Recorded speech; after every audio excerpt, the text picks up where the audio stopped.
복음을 믿고 누리고 전하는 더샘물교회 일부 예배입니다. 주님의 오심을 소망하는 대림절 두 번째 주일입니다. 우리 사도신경으로 우리의 신앙을 고백하도록 하겠습니다. 스크린을 보시면서 함께 고백합니다. 나는 전능하신 아버지 하나님 천지의 창조주를 믿습니다. 나는 그의 유일하신 아들 우리 주 예수 그리스도를 믿습니다. 그는 성령으로 잉태되어 동정녀 마리아에게서 나시고 본디오 빌라도에게 고난을 받아 십자가에 못 박혀 죽으시고 장사된 지 사흘 만에 죽은 자 가운데서 다시 살아나셨으며 하늘에 오르시어 전능하신 아버지 하나님 우편에 앉아 계시다가 거기로부터 살아있는 자와 죽은 자를 심판하러 오십니다. 나는 성령을 믿으며 거룩한 공교회와 성도의 교제와 죄를 용서받는 것과 몸의 부활과 영생을 믿습니다. 아멘. 다 함께 찬송가 484장 내 맘의 주여 소망되소서 함께 찬양하겠습니다.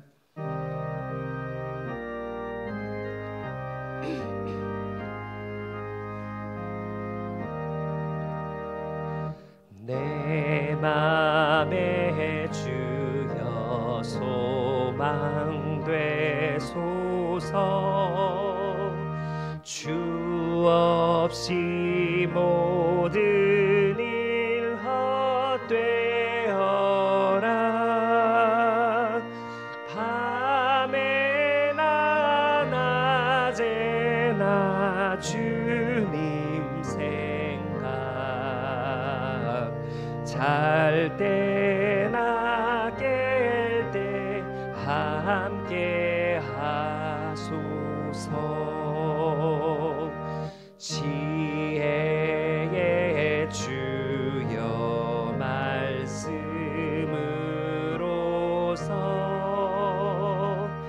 언제나 내 안에 계십소서 주는 내 아버지 나는 주 안에 내가 늘 함께하네 세상의 영광 난 보여도 언제나 주님은 나의 기억 주님 안에 계시오니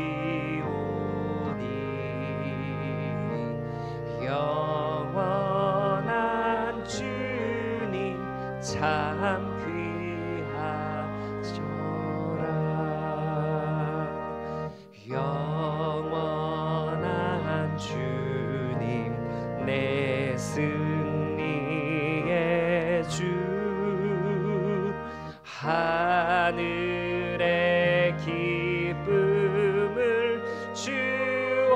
주옵소서 어떠한 고난이 닥쳐와도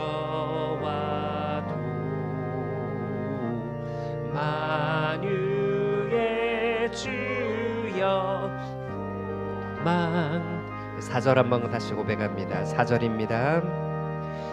영원한 주님 내 승리의 주 하늘의 기쁨을 주옵소서 어떠한 고난이 닥쳐와도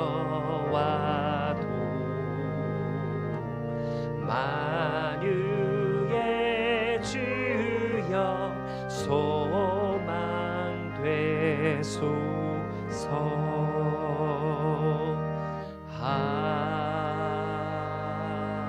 아멘. 거룩하신 하나님 앞에 참회의 기도로 나아가겠습니다. 요한일서 1장 9절의 말씀입니다. 우리가 우리 죄를 자백하면 하나님은 신실하시고 의로우신 분이셔서 우리 죄를 용서하시고 모든 불의에서 우리를 깨끗하게 해주실 것입니다. 이 약속의 말씀을 의지하여 우리의 죄와 연약함을 주 앞에 고백하며 참여하는 기도로 나아가겠습니다. 함께 기도합니다.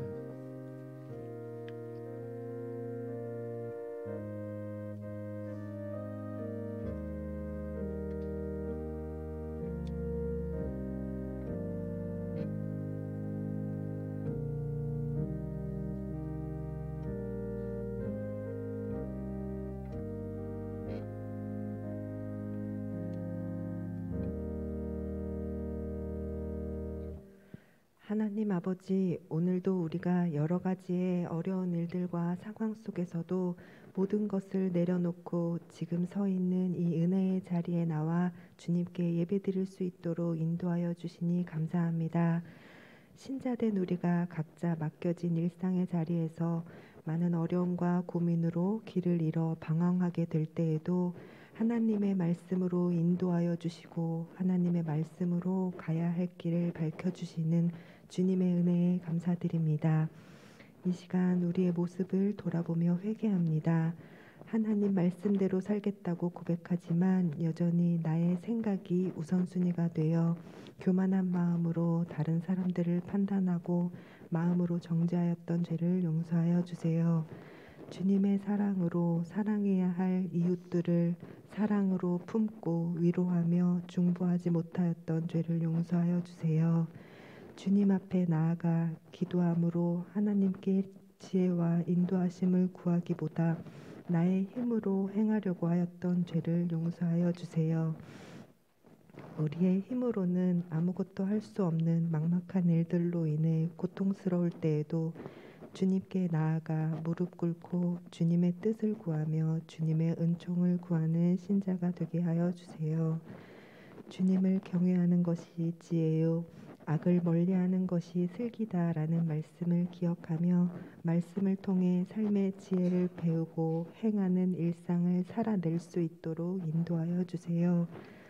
하나님 아버지, 우리의 죄를 대속하여 주시기 위해 예수님을 이 땅에 보내주신 날을 기대함으로 기다리는 대림절을 보내고 있습니다. 그 크신 사랑을 기억하며 기쁨과 감사함으로 주님의 뜻에 합당한 일상을 살아갈 수 있도록 인도하여 주세요. 2024년 새롭게 시작될 주일학교에서 어린 생명들을 사랑으로 품어주고 섬겨주실 교사를 모집하고 있습니다. 다음 세대를 세워가는 일에 헌신된 마음을 가진 분들을 불러주시고 인도하여 주세요. 이 시간 주님의 말씀에 집중하고 귀 기울여 들음으로 주님의 말씀이 마음에 깊이 새겨질 수 있도록 인도하여 주시기를 원하며 살아계신 예수 그리스도 이름으로 기도드립니다. 아멘.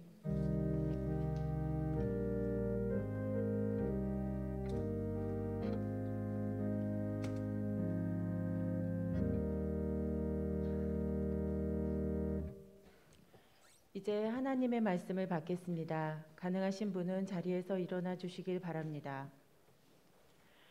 오늘 하나님이 우리에게 주시는 말씀은 욥기 28장 20절에서 28절까지입니다. 이제 스크린을 보시며 함께 응답해 주시기 바랍니다. 다 함께 하나님의 말씀을 귀 기울여 들으시기 바랍니다. 하나님, 우리가 듣겠습니다.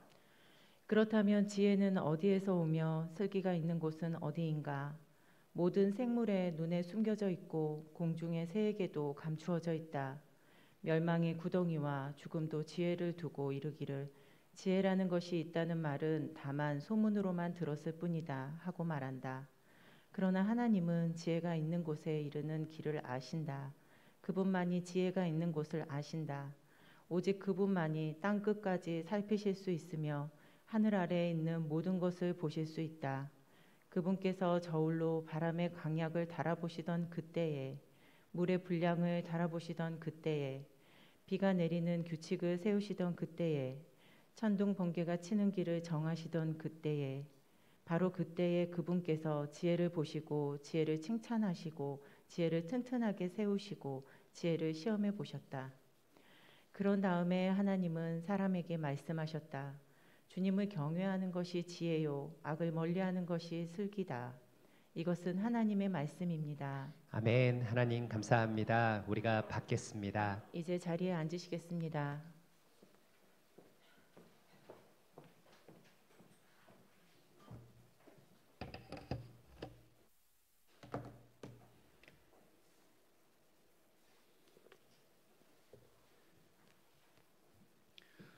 오늘 주일이지만 늘 맞이하는 또 한 주간의 시작이지만 오늘 또 유난히 반가운 것 같습니다. 오랜만에 뵙는 성도들, 또 이 자리에 함께 나와서 예배하는 모든 성도들을 주님의 이름으로 따뜻하게 환영합니다. 잘 오셨습니다. 우리 목사님 기도해 주신 대로 2024년도 주일학교 교사를 모집하고 있습니다. 감사하게도 우리 성도님들 응답해 주셔서 유아유치부는 마감이 됐고요.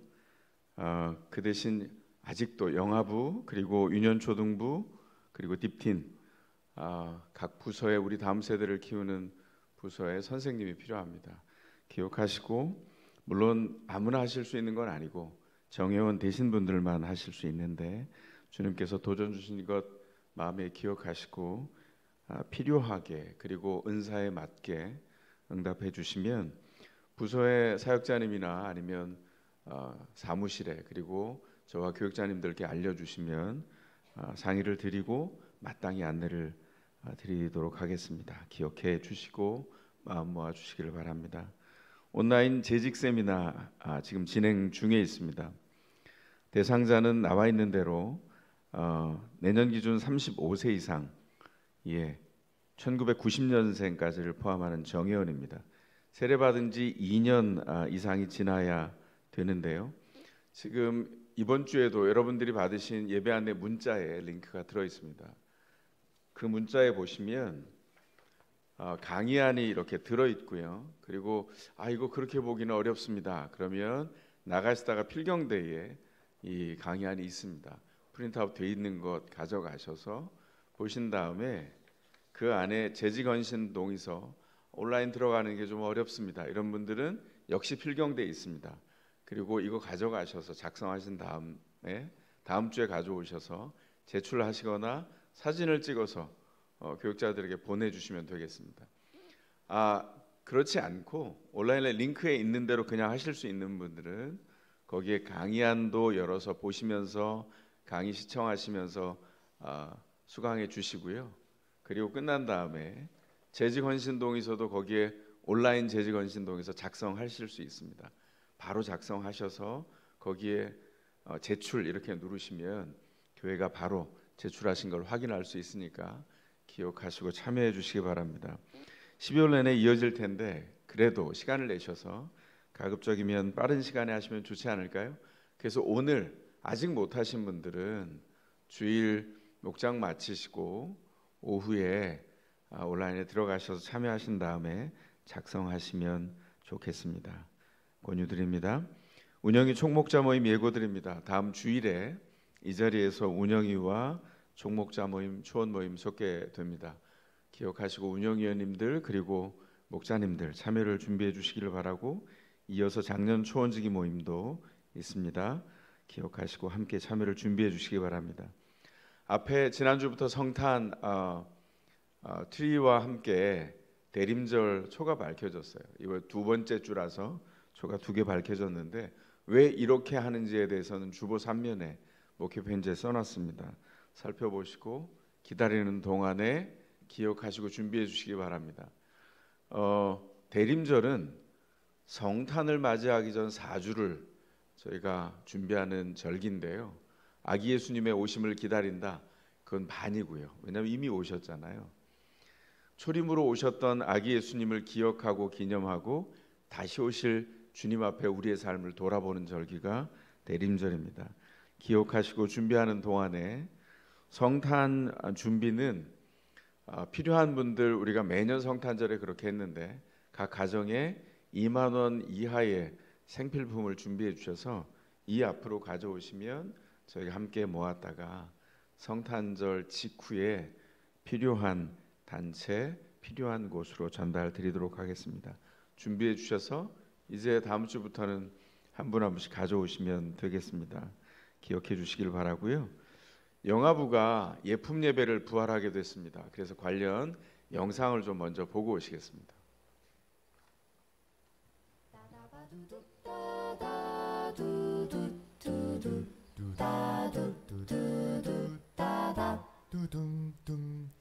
선한 목자 되신 우리 주 항상 인도하시고 반초 동산 좋은 곳에서 우리 먹여주소서.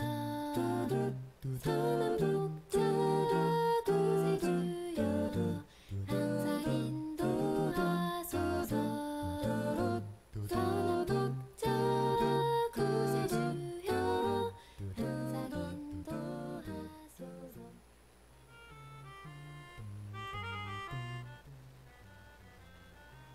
안녕하세요. 영화부 예품예배 부활 소식 축하합니다. 주일학교 신앙으로 버티면서 오랫동안 교회에 나오지 않았던 제가 아이 손을 잡고 다시 시작한 첫 예배가 예품예배였어요. 자녀를 품에 안고 예배를 드리는 동안 엄마인 제가 회복되고 치유되었던 그런 예배를 경험했습니다.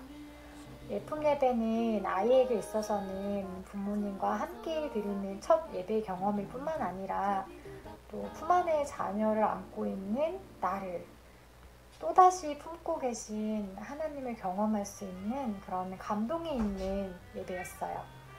영아기 자녀가 있으시다면 꼭 경험해 보시길 추천합니다. 배모처럼 빛이 있어요. 사모님한테 배웠어요. 빛이 있어요. 우리 유연이, 세연이 영화부 잘 다녔어요. 영화부로 오세요. 영어부에 오세요. 안녕하세요. 몇 년 만에 예품 예배가 다시 시작된다는 소식을 듣고 기쁜 마음에 예품 예배로 사행시를 지어보았습니다. 예, 예수님의 사랑을 아이에게 전해주고 싶으시다면 품에 소중한 아이를 안고 예, 예품 예배로 나오세요. 배로 기쁨과 감사를 누리실 수 있으실 거예요. 주일 오전 11시 30분 예품 예배로 나오세요.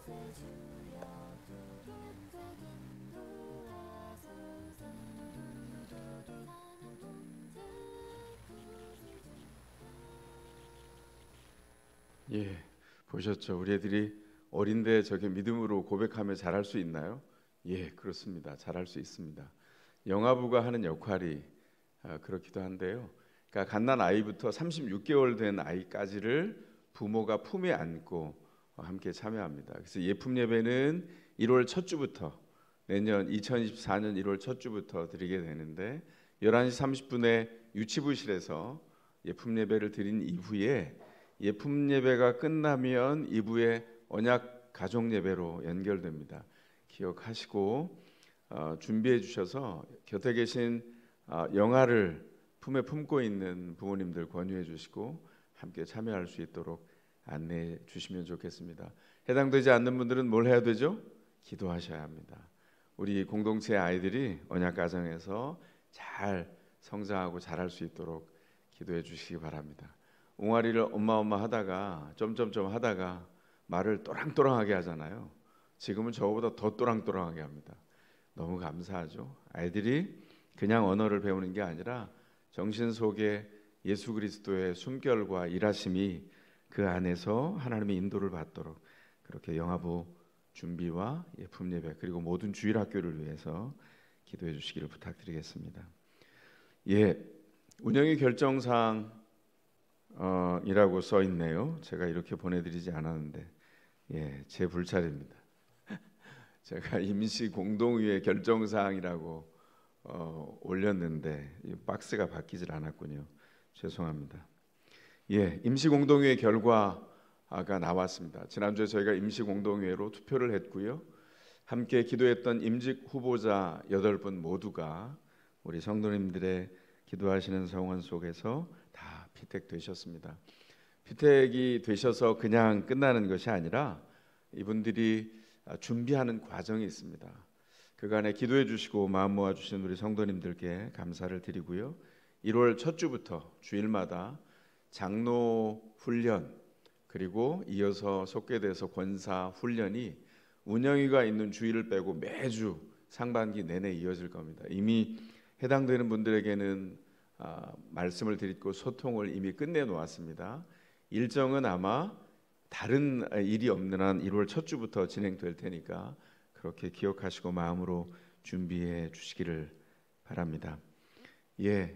준비하는 과정에서 그 6개월의 훈련을 거쳐서 장로고시, 권사고시를 통과하고 그리고 임직식을 하게 됩니다. 그 모든 과정들 하나하나 빠짐없이 진행되고 무엇보다 마음이 모아져서 하나님이 교회를 향한 그 뜻을 섬김으로 표현하고 준비하기까지 우리 피택되신 8분이 잘 준비해 갈 수 있도록 그렇게 계속해서 중보해 주시기를 부탁드리겠습니다.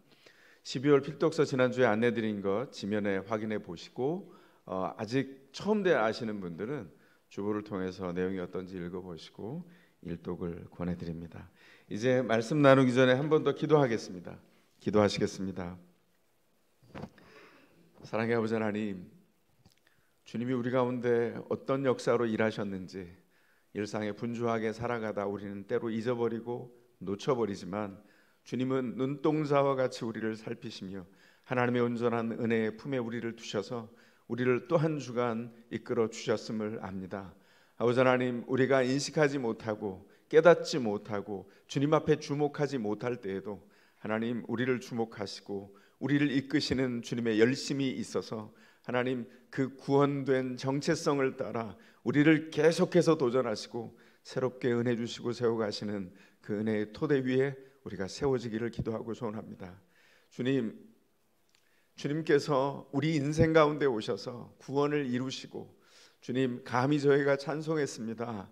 우리 마음에 소망 되시는 주님이 찬미를 받으시고 주님이 우리 인생을 통해서 높임 받기를 소원합니다. 연약한 우리의 인생 주여 고쳐주시고 버리지 않으시고 끝끝내 인도하셔서 믿음의 정상으로 이끌어 가시는 놀라운 은혜를 기억합니다. 감내하며 기뻐하며 의미를 헤아리며 고통을 지나가며 고난의 골짜기를 지나간다 할지라도 하나님이 품으신 그 꺾여지지 않는 뜻을 기억하며 주를 좇기에 부족함이 없도록 은혜를 우리 가운데 더하여 주시옵소서. 오늘 우리의 부족한 인생에 드리는 찬미를 주께서 받으시며 우리의 예배를 받아 주시기를 기도하고 소원합니다. 말씀으로 임재하여 주시고 연약한 우리가 그 말씀을 통하여 은혜의 강함을 맛보며 그 말씀을 간직하며 주께서 우리에게 파송하신 세상으로 나아갈 준비가 오늘 예배를 통하여 또한 이루어지도록 우리 한 사람 한 사람을 사랑하셔서 신자로 두신 그 은혜를 누리도록 주님 역사하시고 함께하여 주소서. 감사하옵고 예수 그리스도의 이름으로 기도하옵나이다. 아멘.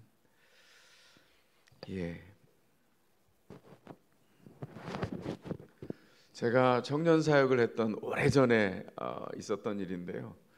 한 인상 깊은 해프닝이 하나 있었습니다.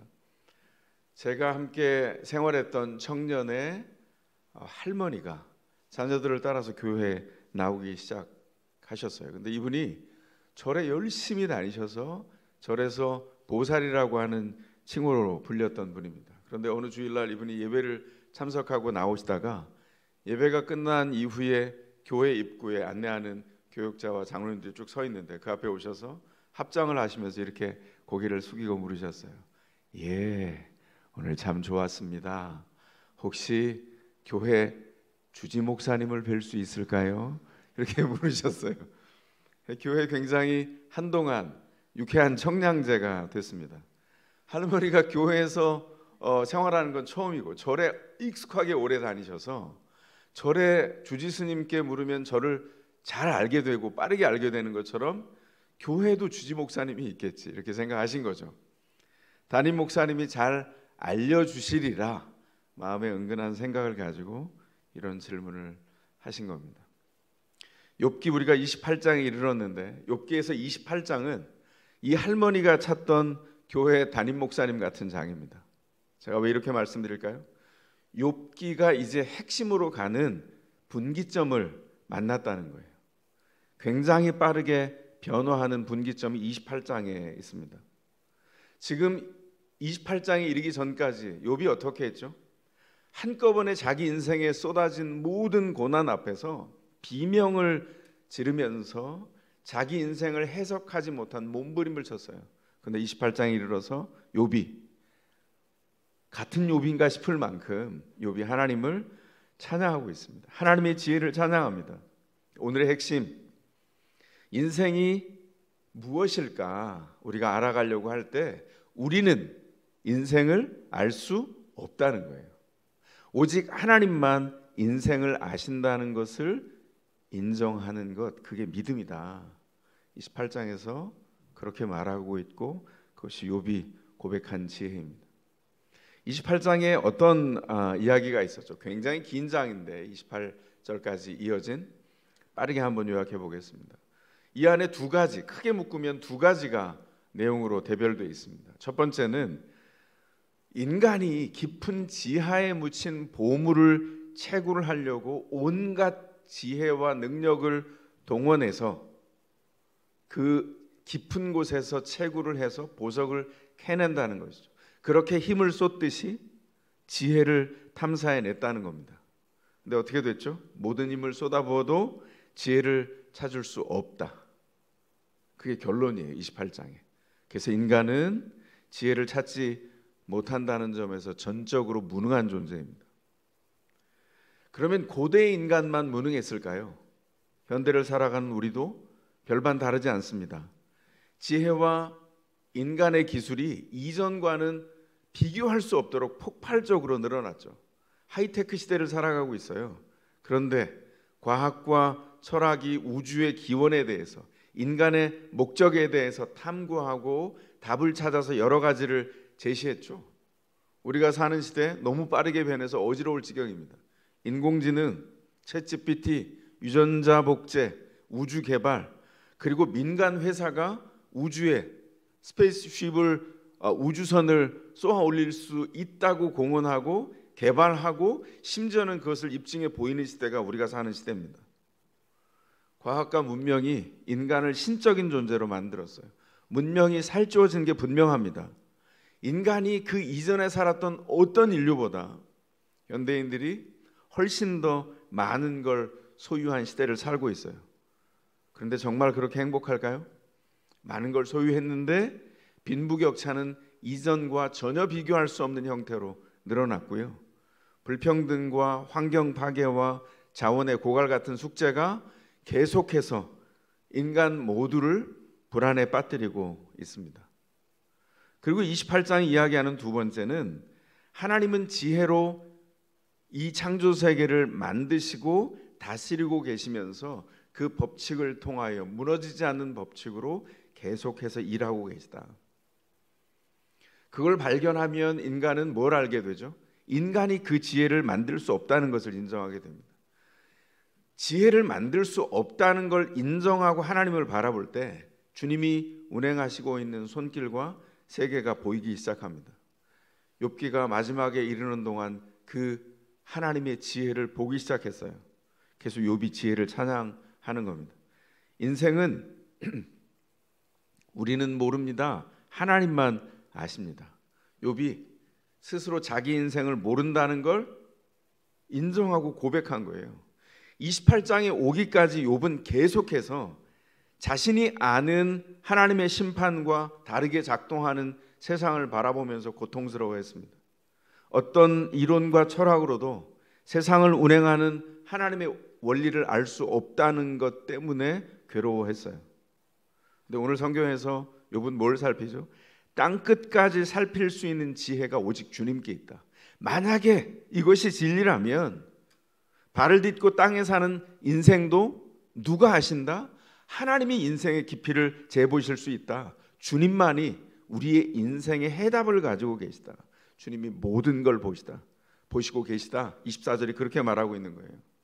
그리고 25절 26절에서 지혜가 바람과 물과 비와 천둥과 번개를 다스리고 그 길을 내시고 아시는 그 주님께서 우리와 함께 어떻게 관계를 맺는지를 보여주셨는데 그게 바로 지혜라고 하는 거예요.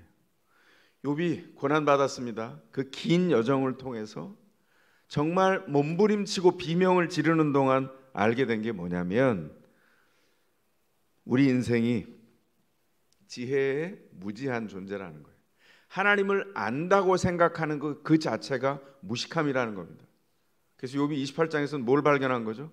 내가 하나님을 모릅니다. 내가 아는 유일한 지식 하나님을 모릅니다. 그렇게 말하다가 28절에 이르러서는 주님이 하신 말씀을 떠올립니다. 주님을 경외하는 것이 지혜요 악을 멀리하는 것이 슬기입니다. 주님을 경외하는 것이 지혜다. 오직 창조주 하나님께 나아갈 때 우리가 지혜를 알게 된다는 거예요. 그 지혜를 알 때 우리 인생이 어떤 존재인지를 알게 된다.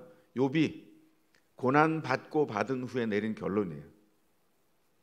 우리가 가진 고난의 유일한 답이 지혜의 주인이신 하나님께 있다. 이 고통과 고난으로 연단돼서 정금이 된 다음에 이제 정금으로 만들어지는 마지막 공정에서 욥이 이렇게 고백하고 있어요. 고난이 우리 가운데 주는 유익이 뭐죠?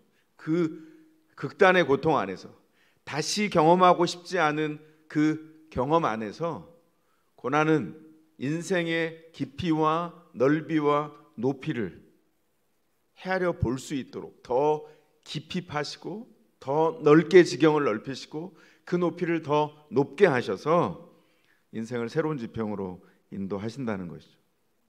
그런 인생의 새 지평은 주님을 경외하고 순종하다가 열리게 돼요. 그래서 믿음 안에 있는 사람들이 어떤 고백을 하냐면 너무 힘들었습니다. 그러다 마지막 판에 인생의 눈이 열려서 자기가 갇혀 있는 것 같은 감옥 같은 상황에서 벗어나는, 실제로는 벗어난 게 아닌데 그 마음이 그 인생의 높이와 넓이와 깊이 때문에 확 열려져서 새로운 감탄과 고백을 주님 앞에 드리는 인생을 수도 없이 우리가 만났습니다.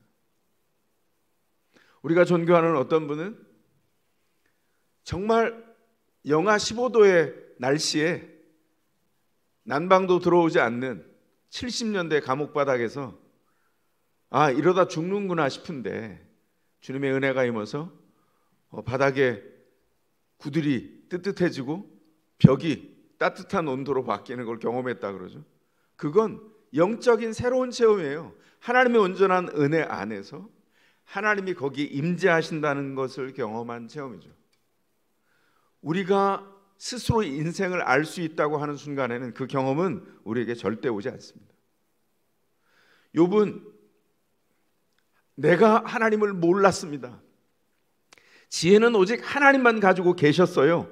그렇게 고백하는 순간 새로운 지평이 열리게 됐어요. 엄청난 진전입니다. 어쩌면 욥이 1장에서부터 이 고백을 하려고 1장에서부터 고난 당했는지 모르겠습니다. 욥기가 어떻게 출발했는지 기억하고 계시죠? 사람이 아무것도 바라는 것 없이 주님을 경외할 수 있을까? 그 질문의 답으로 욥이 고난당하기 시작했어요. 고난을 당하는 순간부터 욥은 비명을 질렀습니다. 억울합니다. 이건 아닙니다. 계속해서 비명이 메아리쳤죠. 그 고난받는 그 욥이 점점점 침묵하시지만 함께 계시는 주님 앞에서 자신을 내려놓고 항복하기 시작합니다. 이건 인간이 자기 지혜를 총동원해서 채굴을 해서 땅 밑에 내려가 얻어낼 수 있는 보석이 아니에요. 주님이 원하는 게 뭐죠? 채굴해서 얻는 땅의 보석보다 비교할 수 없는 귀한 하나님의 통치로 사는 인생을 원한다. 욥을 이끄신 장면이 바로 여기입니다. 우리가 무엇을 위해 살죠? 우리가 사는 이유는 하나입니다. 하나님이 원래 만드셨던, 하나님이 초청하신 그 구원과 새로운 정체성과 그 의미 있는 삶으로 살아가는 거예요. 교회가 한 달 넘게 기도하면서 피택자 8분을 선택하고 주님께서 귀하게 성도들의 마음을 감동하셔서 8분 모두가 피택이 되었지만 직분을 받는 게 목적입니까? 목사가 되는 게 목적이었을까요? 아닙니다. 그 직분이 무엇이든 그 과정 안에서 의미 있는 삶, 주님이 주인된 삶, 주님을 거부할 수 없고 부인할 수 없는 경배가 이루어지는 삶을 주님이 바라시는 거예요. 그건 땅에서 우리 힘으로 우리 지혜로 땅을 파고 채굴해서 얻을 수 있는 게 아니다. 이걸 기억하실 필요가 있습니다. 주님은 우리가 어떤 상황을 만난다 할지라도 주님의 임재를 누리고 땅에 내려온 하늘을 맛보며 살게 하시려고 고난을 통해서 우리를 연단하십니다. 믿음은 주님을 경외하고 주님께 인생을 내어 맡기는 것입니다. 우리가 주님을 경외하는 것이 지혜라고 말만 한다면, 그게 생각 속에만 있다면 그건 살아있는 믿음이 아니죠. 말씀을 나누면서 욥기 28장 좋은 말씀이네요, 아멘, 이런 걸로 끝나면 살아있는 믿음 아닙니다. 안전하게 살 땐 그 믿음이 진짜인지 가짜인지 구별이 안 돼요. 그러나 고난의 폭풍이 몰아치기 시작하면 진짜와 가짜가 극명하게 갈립니다. 여러분은 진짜입니까? 성경이 우리에게 이렇게 묻고 있는 거예요. 주님을 경외하는 것이 지혜라고 하는 말씀이 무슨 의미입니까? 하나님을 따라간다는 것이 하나님이 고난이나 어려움은 다 피하게 해주시고 내가 원하는 복을 내가 원하는 때에 따박따박 주셔서 다 누리게 하는 게 주님을 경외하는 거다? 성경은 전혀 그렇게 말하지 않고 계시죠. 내 인생의 최선이 주님께 있으므로 내 인생을 먼저 주님께 맡기고 사는 것이 주님을 경외하는 것이다. 성경은 우리에게 이렇게 도전하고 있습니다. 욥이 이 고백을 드린 거예요. 그리고 욥의 인생의 변화가 시작됐습니다. 욥기 3장에서부터 지금까지 친구들과 함께 얼마나 치열한 칼과 창이 부딪히는 논쟁을 했습니까? 그리고 심지어는 하나님께도 비명을 지르면서 아니 저는 잘못한 게 없습니다 이렇게 항변했던 욥이 그 고난의 비명에서 고난의 믿음으로 나아가요. 28장이 그래서 중요한 분기점입니다. 주님의 붙드심이 욥을 이끌었어요. 욥이 스스로 깨달은 것이 아니라 그 고난의 영광로 안에서 아, 인생은 주님만 아시는구나, 세상은 주님만 아시는구나, 주님이 통치하시는구나, 그걸 깨닫게 됐다는 것이죠. 주님의 붙드심, 그것이 욥에게 있었다는 겁니다. 이게 왜 우리에게 중요할까요? 이게 우리와 무슨 상관이 있을까요? 지금도 우리의 원인과 상관없이 죄가 들어와 있는 세상에 살면서 고난은 예기치 못한 시간에 예기치 못한 장소에서 우리에게 밀어닥치죠. 그때 또 한 사람의 욥인 우리가 소망을 품게 돼요. 어떤 소망입니까? 주님의 붙드심이 고난과 동시에 우리에게 있다. 주님의 최선이 고난과 동시에 우리 가운데 있다는 것을 알게 되는 거죠. 그래서 믿음은 주님께 순종하고 맡기고 주님께 붙들려서 견디는 것입니다. 견디는 게 굉장히 수동적인 것 같죠. 아무것도 안 하고 당하는 것 같죠. 전혀 그렇지 않습니다. 우리에게 맡겨진 인생 안에서 끝끝내 믿음으로 버텨내는 것, 주님이 함께 계심을 알고 주님을 초점 삼아 견디는 것, 그것을 순종이라고 말해요. 다른 말로 그건 믿음이라고 하는 겁니다. 주님을 믿고 견디는 거, 이건 공상으로 하는 게 아니에요. 공상으로 누구나 하죠. 공상으로 할 수 있는 거 많습니다. 예, 세상에 100대 재벌이 있어요. 손에 꼽는 5대 재벌 안에 들고 싶어요. 공상으로는 이미 벌써 다 했잖아요. 워런 버핏, 명사와 함께하는 식사, 내가 하지 뭐. 공상으로는 다 할 수 있어요. 김연아가 TV 화면 속에서 막 돌면서 어마어마한 연기를 피우는 거, 햄버거를 먹으면서 생각은 나죠. 저거 누구나 할 수 있는 건데. 우리가 그때 알고 있죠. 공상으로는 아무것도 이루어지지 않아요. 수천 번을 넘어져야 한 목적을 가지고 피땀 어린 한 동작이 완성되는데 하물며 인생이겠습니까? 주님을 믿고 견디는 것, 공상으로 이루어지는 것이 아니라 실제 상황 속에서 자신을 내어드리는 거예요. 고난 아프죠. 또 다시 당하고 싶지 않죠. 그런데 하나님의 은혜가 거기 있다면 은혜를 받는 자리, 그 합당한 고난을 주십시오. 내가 그 은혜의 자리에 서겠습니다. 어제도 그렇게 살기를 원했으나 잘 못 살았죠. 오늘을 그렇게 살겠습니다. 오늘도 부족하네요. 내일을 주님 앞에 드리겠습니다. 이렇게 자기의 부족함을 인정하고 하나님의 아심을 따라서 자기 인생조차 모르는 우리 스스로를 주님 앞에 드리는 것, 그걸 뭐라고 한다? 믿음이라고 한다는 거예요. 그래서 욥기 28장은 이걸 우리에게 얘기해 주고 있어요. 우리가 욥기를 읽고 있지만, 욥이 인생의 새로운 변화의 지점에 있지만, 이게 우리의 상황이라면 우리는 이 믿음으로 살고 있을까? 우리의 현재를 돌아보면 우리가 이 믿음으로 잘 살고 있지 못하다는 것을 깨닫게 되죠. 그래서 우리가 상황을 만날 때마다 주님을 기억해야 합니다. 주님이 어떻게 우리 생애를 구원으로 바꾸셨죠? 히브리서 5장 7절은 이렇게 말하고 있죠. 하나님께서는 예수의 경외심을 보시고서 그의 간구를 들어주셨습니다. 예수님의 경외가 뭐죠? 욥기 28장 28절에 주님을 경외하는 지혜와 똑같은 겁니다. 예수님이 뭘 하셨어요? 십자가의 고통을 주님을 경외함으로 견디셨어요. 십자가의 죽음을 주님을 경외함으로 견디셨기 때문에 죽음의 고통을 이기심으로 우리의 죽음을 죽이셨습니다. 이게 우리가 가지고 있는 구원의 토대예요. 흔들림 없는 기초입니다. 무엇을 하셨다고요? 십자가를 견디셨어요. 견디셔서 어떻게 됐습니까? 죽으셨어요. 그리고 부활하셨습니다. 우리의 죽음을 죽이시기까지 당신에게 허락된 인간된 죽음을 죽음 끝까지 내려가셔서 그 죽음을 주님을 경외함으로 생명으로 바꾸어 내셨어요. 그게 우리에게 주어진 인생의 구원의 정체성입니다. 우리가 가지고 있는 토대예요. 이 진리가 우리의 운명을 바꾼 복음입니다. 그리고 이것이 우리의 삶의 모범이에요. 히브리서 5장은 뭐라고 계속해서 얘기하죠? 예수님은 하나님의 아들이셨지만 우리와 같은 고난을 받으심으로 신뢰와 순종을 배우셨습니다. 이렇게 말합니다. 하나님께 순종하신 예수님이 실제로 고난을 살아내셨다는 거예요. 왜 고난을 살아내셨죠? 고난을 살아내심으로 당신이 의뢰하고 경외하는 그 하나님이 누구신지, 그분이 얼마나 신실한 분이신지 예수님은 인간의 몸을 입은 성육신 안에서 고난으로 구체적으로 길을 따라가 끝까지 죽음으로 완성하셨죠. 그래서 히브리서 5장 9절 이렇게 결론 내립니다. 그래서 우리 주님이 완전하게 되셨습니다. 이 완전하게 되기까지 창조주 하나님이 무엇을 하셨죠? 인간의 몸을 입고 내려오셔서 상처를 받으셨어요. 하나님이 망가지셨고 깨진 사람들 사이에 오셔서 고난을 다 당하셨습니다.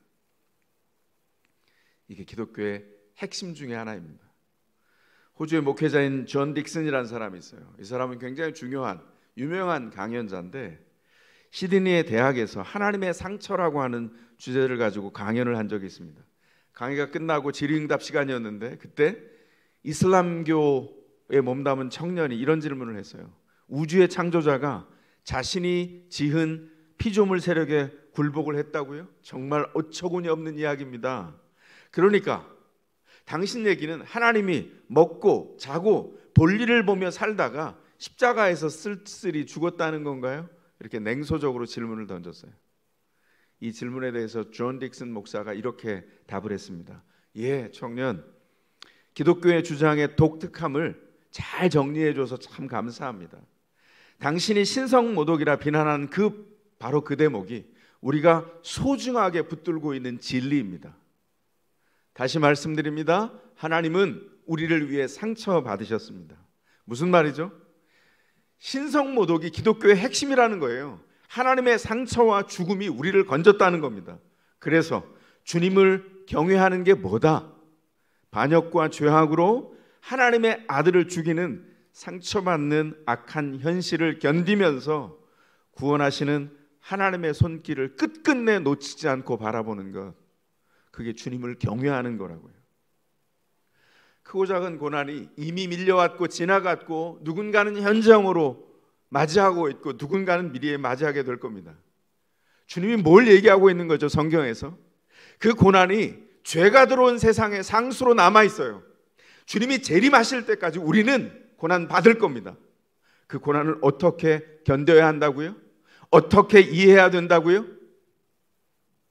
끝끝내 견디면서 구원하시는 하나님을 놓치지 않는 것, 그 손길의 끝을 바라보는 것, 주님의 역사를 기대하는 것, 그 일은 어떻게 결론 내어집니까? 반드시 주께서 일하신다는 거예요. 예수님을 믿는다는 것, 주님이 걸어가셨던 그 길에 모범을 따라서 사는 거예요. 근데 문제가 하나 있죠. 뭘까요? 우리에겐 그렇게 살 능력이 없어요. 우리 실력으로는 주님이 모범을 보이신 그 길을 따라갈 방법이 없습니다. 그래서 어떻게 해야 되죠? 차라리 그냥 넘어지는 게 나아요. 그리고 넘어지는 게 낫다는 말도 사치죠. 왜냐하면 넘어지니까요. 그런데 놀라운 신비는 뭔 줄 알아요? 우리가 자격이 없고 실력이 없어서 주님을 따라가 넘어지는데, 넘어지는 그때 주님의 은혜가 임합니다. 그래서 고난이 오면 차라리 비명을 지르십시오. 넘어지세요. 그리고 실수하시기 바랍니다. 그때 비로소 우리는 알게 돼요. 아, 우리가 우리 힘으로 살지 않는구나. 우리가 땅을 파서 채굴해서 사는 게 아니구나. 땅 파는 걸 포기하기 시작하죠. 그리고 뭘 바라보게 되죠? 하늘에서 내리는 보석보다 값진 주님의 은혜로 산다는 걸 인정하고 하늘을 바라보기 시작합니다. 고난을 몸소 겪으신 주님이 우리 가운데 계시다는 것을 발견하죠. 그리고 그 주님을 바라보게 됩니다. 우리는 어떻게 견디고 살죠? 우리를 위해 몸소 고난을 겪으신 주님을 바라보면서 주님을 신뢰하는 동안 우리는 숨쉬기 시작합니다. 주님의 부르심, 성경은 이렇게 가르쳐요. 편안한 인생 결코 아닙니다. 쉬운 인생 어디에도 없어요. 그런 인생은 또 험한 고난의 골짜기에 빠질지 모릅니다. 쉬운 인생 추구하지 마세요. 주님께서 뭐라고 하십니까? 고난 속에서도 주 뜻대로 사는 인생이 주님을 아는 인생, 주님께 붙들린 인생이라고 말해요. 우리가 그렇게 주님 앞에 초청되어 있습니다. 고난 중에도 우리를 끝까지 주님의 사람으로 세우시는 주의 말씀에 붙들리시기 바랍니다. 욥기 28장 28절은 우리에게 그런 말씀이에요. 여태껏 쉬운 인생 살려고 했어요? 제가 보았던 여러 가지 장면들이 있습니다. 제 선배 중에 하나가 집을 청소하는 법을 보면서 제가 인생을 오랫동안 생각했어요. 굉장히 중요한 그림 중에 하나입니다. 그분이 서울에 꽤 괜찮은 곳에 아파트에 혼자 사셨어요. 그런데 그분이 집을 어떻게 청소했냐면 방이 3개인데 방 하나가 어질러져요. 그러면 거기에 어질러진 거 발디딜 틈이 없으면 나와서 그 문을 닫습니다. 그리고 건너방으로 가요. 그리고 하나하나 채워집니다. 창조적인 예술가이기 때문에 뭐 이것저것이 채워졌어요. 변명할 거리는 너무 많습니다. 이 창조물은 건드릴 수가 없어. 그리고 방문을 빠져나와요. 이제 방 하나 남았죠. 방 하나를 채우고 나왔어요. 이젠 갈 데가 없네요. 이제 거실을 하나하나 채워가다가 제가 그쯤에 집을 방문했는데 깜짝 놀랐습니다. 집에 발디딜 틈이 하나도 없어요. 그런데 아이고 잘 정리를 못하시는 분이네, 이렇게 말할 수 있을까요? 우리 대부분 인생을 이렇게 살지 않습니까? 쉬운 인생, 부딪혀서 문제가 되면 발을 하나하나 빼고 뒤로 물러났다가 다 채워지면 문 닫고 가요. 문 닫으면 편하죠. 해결할 게 아무것도 없어요. 깨끗하게 해결됐네요. 그러나 문 열면 해결된 건 아무것도 없죠. 쉬운 인생입니다. 그러나 그런 인생은 없어요. 믿음 안에서 주님께서 정금같이 우리를 부르셔서 우리를 고난 한가운데 초청하실 때에도 무엇을 보라는 겁니까? 끝끝내 주님의 사람으로 세우는 주님의 말씀이 우리 가운데 있다는 거예요. 그 말씀에 붙들리셔야 합니다. 히브리서 5장 31절 42절은 이렇게 말씀합니다. 여러분 어떻습니까? 이처럼 하나님이 우리 편이 되어 주셨는데 어떻게 우리가 패배할 수 있겠습니까? 아들을 보내셔서 우리 인간의 처지를 껴안으셔서 최악의 일을 감수하기까지 하신 하나님, 그 하나님께서 우리를 위해 자신의 전부를 주저없이 내어 주셨다면 그분이 우리를 위해 기꺼이 아낌없이 하시지 않은 일이 무엇이 있겠습니까? 이렇게 우리에게 질문합니다. 답을 해야죠. 약속의 말씀이 우리 인생의 답이 아니라면 믿음의 인생을 사는 것은 불가능합니다.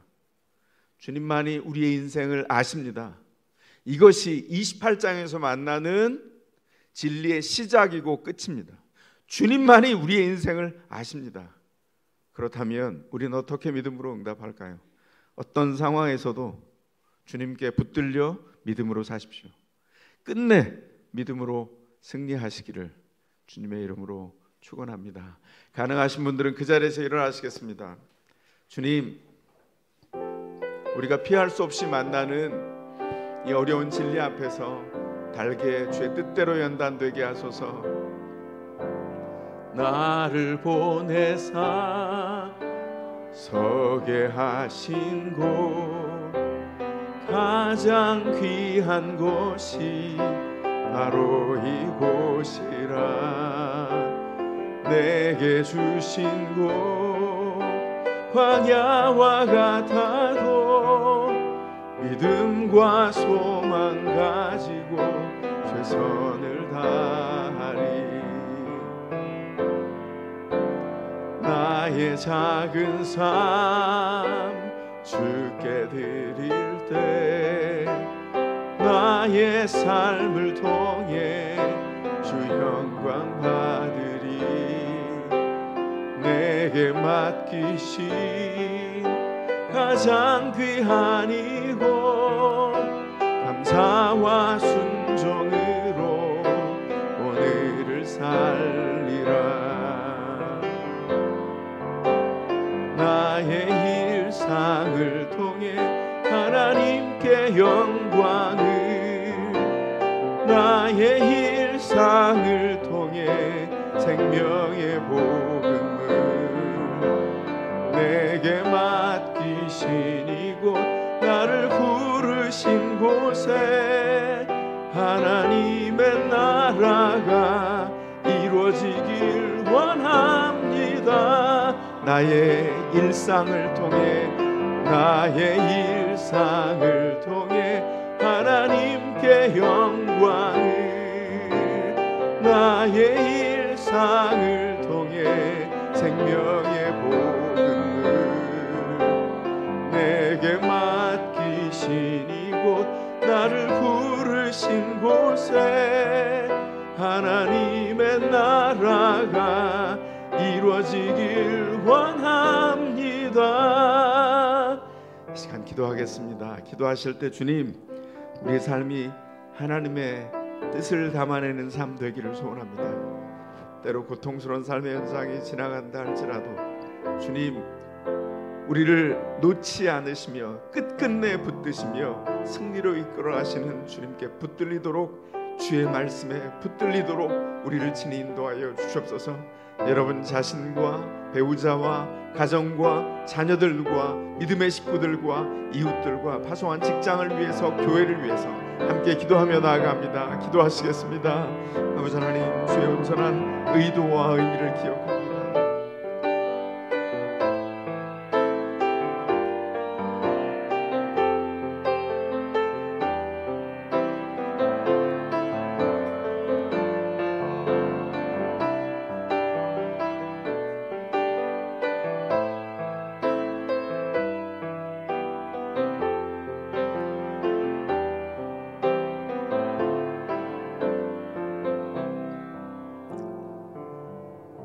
이 시간 성도들이 드린 헌금의 봉헌 기도와 축도를 이어갑니다. 사랑의 아버지 하나님, 우리가 찾지 않았지만 우리 가운데 와 있는 손님처럼 밤 같지 않은 손님으로 고난이 우리에게 찾아오고 그 어려움이 우리를 고통 가운데 비명지르게 합니다. 그러나 인생 안에서 주님이 항상 계심으로 주의 은혜 안에 우리의 마음을 두고 그 약속을 통하여 믿음으로 주님 앞에 나아가기를 기도하고 소원합니다. 연약한 우리를 주의 은혜 가운데 붙들어 주시고, 저희가 어떤 상황을 만나든지 그 안에서 주의 은혜를 먼저 헤아려 그 은혜에 붙들려 약속 가운데 넉넉히 서가기를 기도하고 소원합니다. 주여, 견딜 힘을 허락하여 주시고 우리를 새롭게 하시고 하나님의 온전한 은혜를 통하여 어려운 때에 기도하며 주의 약속의 말씀에 붙들리게 하시며 주님 좋은 시간을 지나갈 때에 성도들을 위하여 중보하며 주의 허락하신 은혜를 인하여 감사하는 일들이 성도들에게 쌓이고 넘쳐나서 하나님의 온전한 은총으로 인하여 누구를 만나도 그 은혜로 삽니다. 그 은혜로 살아가고 있습니다. 공상이 아니라 말이 아니라 삶을 통과한 고백으로 서로를 위로하며 고백할 때에 하나님의 온전한 은총이 성도들의 삶의 현장에 나타나도록 친히 인도하여 주시옵소서. 주님이 주신 것에 일부를 떼어 주님 앞에 헌금하며 주일헌금과 감사헌금과 11조와 목적헌금과 비전헌금을 드려 하나님의 영광을 드러내는 주의 성도들 주께서 기억하여 주시고 주님 모든 것이 주의 공급으로 이루어졌습니다 고백하는 그 고백과 손길 위에 하나님 나라와 하나님의 생명들이 살아나는 놀라운 사역으로 변모시켜 주시며 우리가 짧은 생애를 살아 영원하신 주님을 만날 때에 부끄러움 없이 하나님의 온전한 은총을 드러내기까지 우리의 삶이 주님께 감사한 반응과 삶의 열매로 주 앞에 드려지도록 우리의 경배를 받으시며 일하여 주시옵소서.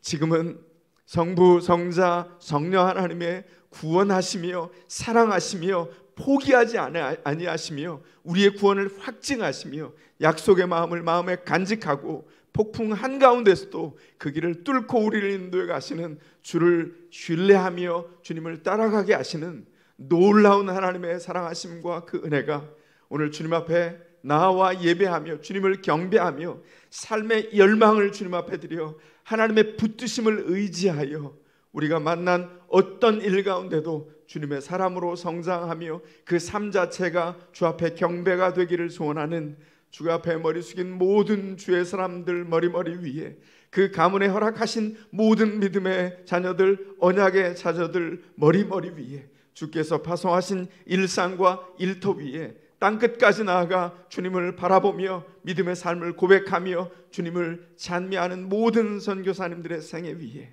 지금부터 영원토록 함께 계실지어다. 아멘.